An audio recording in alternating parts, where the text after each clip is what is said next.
Hello everyone, welcome back to my channel. Today in this video we are going to discuss definition of a sequence. तो हम try करेंगे sequence की definition को समझने का। तो प्रीवियस वीडियो में हमने सिलेबस डिस्कस किया था और सेक्शन ए का फर्स्ट पार्ट ही है डेफिनेशन ऑफ अ सीक्वेंस, और इसके अलावा मैंने जो भी इसमें बेसिक्स आते हैं वो सब इंक्लूड किए हैं सीक्वेंस के बारे में। तो सबसे पहले हमें इसे अंडरस्टैंड करना बहुत ज़रूरी है अदर टॉपिक्स को समझने के लिए।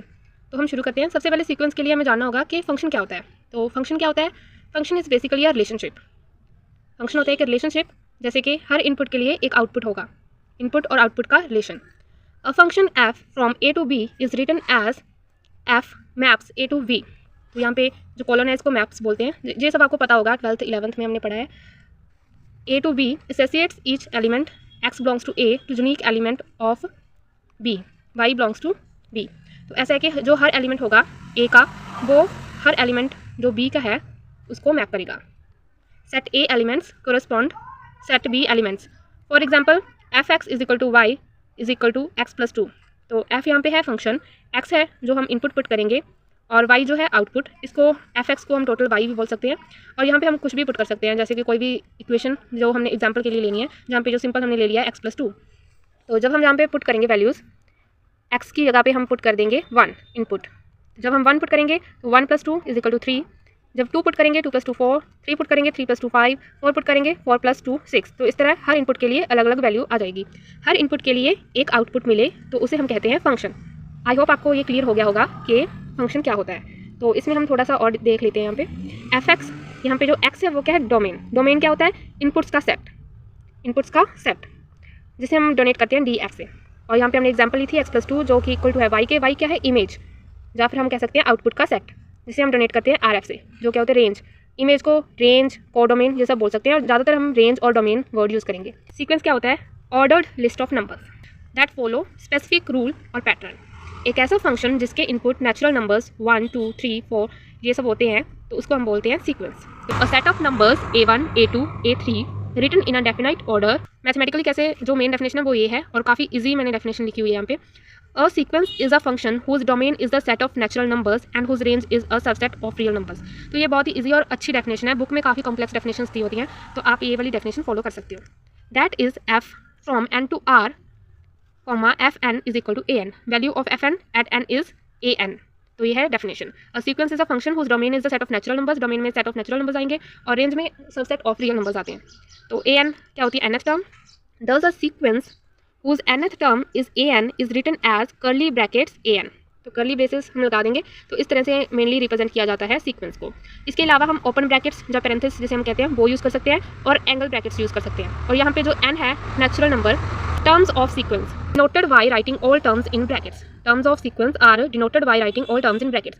ज़्यादातर ब्रैकेट्स में लिखी जाती हैं, इसके अलावा ब्रैकेट के बगैर भी लिख सकते हैं। हर नंबर का एक टर्म है, तो जो भी नंबर है हर एक का एक टर्म होता है। तो जो फर्स्ट टर्म है जिसको हम बोलते हैं a1 या फिर a सब 1, a2 a3 up to finite और इनफाइनाइट टर्म्स, और ये an है जो nth टर्म है। ये है main definition. Individual numbers of sequence are called terms of the sequence. तो ये रहा डोमेन, कोडोमेन। यहाँ पे इमेज दी गई, यहाँ पे जैसे हम वैल्यू पुट करते हैं नेचुरल नंबर, और यहाँ पे जो रेंज होगी उसकी। अब आते हैं रेंज पे। तो रेंज भी अक्सर लोगों को कन्फ्यूजन हो जाती है टर्म्स और रेंज में। काफ़ी सीक्वेंसेस होते हैं, उसमें रेंज और सीक्वेंस इक्वल होते हैं, लेकिन कई जगह पे इक्वल नहीं होते, इसलिए मैंने एग्जाम्पल भी दे रखी है। सभी नंबर्स का सेट, collection of terms और set of all distinct terms of sequence is called its range। collection of terms, जितनी भी terms हैं उनकी collection। set of all distinct terms मतलब जो अलग अलग terms हैं हमने वो लिखनी है। जैसे 2 3 4 बार आ गया सीक्वेंस में, तो हम सिर्फ एक बार लिखेंगे। तो ये है सभी नंबर्स का सेट, collection of terms। तो यहाँ पे आपको क्लियर करने के लिए मैंने एक एग्जाम्पल दी रखी है। यहाँ पे सीक्वेंस है 0 1 0 1 0 1 अप टू फाइनाइट और इनफाइनाइट टर्म्स। यहाँ पे टर्म्स क्या होंगी? 0 1 0 1 0 1 अप टू मैनी टर्म्स। तो यहाँ पे रेंज क्या होगी? 0 1। तो ये आपको डिफरेंस क्लियर होगा कि टर्म्स क्या होती हैं और रेंज क्या होती है। अब हम देखते हैं एग्जाम्पल्स ऑफ सीक्वेंस। सीक्वेंस आपको पता है कि काफ़ी तरह के होते हैं। यहाँ पे हम मेन 5 सीक्वेंसेस करेंगे। स्क्वायर नंबर्स, इवन नंबर्स और नंबर्स, काफ़ी सीक्वेंस हो सकते हैं। जो मेन सीक्वेंसेस हैं वो हम अब डिस्कस करते हैं। तो सबसे पहले आता है AP। ये हमने 10th क्लास में पढ़ा है, अर्थमेटिक सीक्वेंस। वो सीक्वेंस जिसमें हर टर्म में प्रीवियस टर्म के साथ fix number common difference add होता है। वो सीक्वेंस जिसमें हर टर्म में प्रीवियस टर्म के साथ फिक्स्ड नंबर ऐड होता है। एग्जांपल दिया है 2, 5, 8, 11, 14। ये एक सीक्वेंस है 2 5 8 11 14। तो इस वजह से इनफाइनाइट टर्म्स तक जाएगा या फिर फाइनाइट टर्म्स तक। यहाँ पे हम देख सकते हैं कि पैटर्न क्या है। 2 + 3 5, 5+3 8, 8+3 11, 11+3 14। तो पैटर्न क्या है +3, 3 ऐड होता जा रहा है, तो कॉमन डिफरेंस क्या हो गया 3। टर्म्स A1 क्या है 2, A2 क्या है 5, ऐसे ही A3 क्या होगा 8, A4 क्या होगा 11। तो यहाँ पे रेंज क्या है, रेंज 2 5 अप टू जितने भी दिए होते हैं। तो यहाँ पे जनरल फॉर्मूला जो है AN is equal to A1 plus N-1D। तो ये फॉर्मूला हमें याद रखना है, और यहाँ पे हम किसी भी टर्म को लिख सकते हैं जिसकी भी हमें वैल्यू चाहिए, चाहे वो 100 हो, चाहे वो 11th हो। तो हम यहाँ पे सिंपल थर्ड टर्म देख लेते हैं। तो A1 क्या है 2, और nth जो हम पता करना चाहते हैं वो है 3। तो यहाँ पे 3 पुट कर दिया, -1, और कॉमन डिफरेंस है 3, तो 2 का 2 आ गया, 3 - 1 2, 3 का 3 2, 2 × 3 6, ये आ गया 8 आंसर, दिया हुआ है 8। अब हम करते हैं GP, जियोमेट्रिक प्रोग्रेशन। जो भी हमने 10th में पढ़ा हुआ है, जियोमेट्रिक सीक्वेंस। सीक्वेंस जिसमें हर टर्म में प्रीवियस टर्म को एक फिक्स्ड नंबर से मल्टीप्लाई किया जाता है। फिक्स्ड नंबर यहाँ पे क्या कहलाता है, कॉमन रेशियो। एग्जाम्पल 3 6 12 24, और आगे 48, ऐसे आगे आगे बढ़ता जाएगा। और ये है एक सीक्वेंस GP का एग्जाम्पल। यहाँ पे क्या हो रहा है 2 के साथ मल्टीप्लाई, 3 × 2 = 6, 6 × 2 = 12। तो ये है जियोमेट्रिक सीक्वेंस। यहाँ पे पैटर्न क्या था, मल्टीप्लाई 2, और हम लिख सकते हैं कि R = 2। टर्म्स क्या है, A1 = 3, A2 = 6, ऐसे ही आगे चलता जाएगा। रेंज भी ऐसे 3 6 अप टू इनफाइनाइट टर्म्स और फाइनाइट टर्म्स। जनरल फॉर्मूला है AN = A1 multiply R power N-1। जो टर्म पता करनी है वो 3, हमने वैल्यूज पुट कर दी, और यहाँ पे 1 3, 3 - 1 2, 3 × 4 12। तो ये था जियोमेट्रिक प्रोग्रेशन। अब आता है स्क्वायर नंबर्स, और स्क्वायर नंबर्स के जैसे ही हम क्यूब नंबर्स भी कर सकते हैं। और स्क्वायर नंबर्स क्या होते हैं, हर टर्म n का स्क्वायर हो। एग्जाम्पल 1 4 9 16 25, आगे क्या आएगा 36, फिर क्या आएगा 49, ये हमें पता है। पैटर्न क्या होता है n square. Terms A1 = 1, A2 = 4, और रेंज क्या होगी, रेंज भी अप टू फाइनाइट और इनफाइनाइट टर्म्स जितनी भी दी होंगी। जनरल फॉर्मूला क्या है, AN = n²। कोई भी हमने टर्म पता करनी है तो उसका हम स्क्वायर कर देंगे। For example A3 9।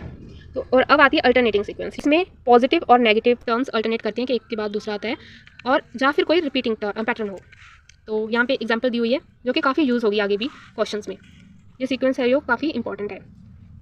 1 -1 1 -1 up to finite और इनफाइनाइट टर्म्स जितनी भी दी हो। पैटर्न क्या है, +1 आएगा, फिर -1, फिर +1, फिर -1, ये अल्टरनेट करिए सीरीज। टर्म्स A1 क्या है 1, A2 क्या है -1, A3 क्या है 1, तो ऐसे ही आगे जा रहा है। लेकिन रेंज क्या है -1 और 1। ये देखिए बाकी सीक्वेंस में रेंज और टर्म्स ऑलमोस्ट इक्वल ही थी, और यहाँ पे सिर्फ 2 यहाँ पे वैल्यूज़ हैं। तो ये रहा general formula AN = -1 power n+1। तो यहाँ पे हम कोई भी टर्म निकाल सकते हैं। यहाँ पे फॉर एग्जांपल A3, n की जगह पे 3 पुट कर दिया हमने, -1 पावर 3 + 1, यहाँ पे 4 आ जाएगा, 4 -1 की पावर 4 1 आ जाएगा। तो यहाँ पे कौन सी टर्म थी, ये थर्ड टर्म। तो यहाँ पे थर्ड टर्म क्या है 1। तो जो लास्ट सीक्वेंस हम पढ़ने जा रहे हैं वो है फ्रैक्शन सीक्वेंस, या फिर हम कह सकते हैं कि हार्मोनिक जैसे सीक्वेंस होते हैं। एग्जाम्पल 1 1/2 1/3 1/4 1/5, और ऐसे ही आगे चलता जाएगा। पैटर्न क्या है, हम देख सकते हैं कि डिनोमिनेटर है जो वो इंक्रीज़ हो रहा है।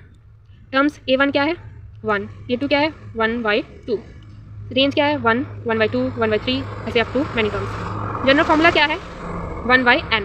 अब हम कोई भी टर्म पता कर सकते हैं 1/n का लिख के। यहाँ पे n की वैल्यू हमने 3 पुट कर ली, तो यहाँ पे क्या आ जाएगा 3 1/3। तो यहाँ पे हम देख सकते हैं कि थर्ड टर्म जो है 1/3। तो बेसिकली ये था सीक्वेंस के बारे में, डेफिनेशन ऑफ सीक्वेंस। तो आई होप आपको समझ आ गया होगा, या रिवीजन हो गई होगी। तो एक बार हम फिर देख लेते हैं कि डेफिनेशन क्या है। Sequence is a function whose domain is the set of natural numbers and range is subset of real numbers. F maps n to R, Fn = an, and sequence is denoted by curly brackets an। तो ये होता है sequence. Thank you for watching. Do subscribe for more videos and comment me if you want more videos like this.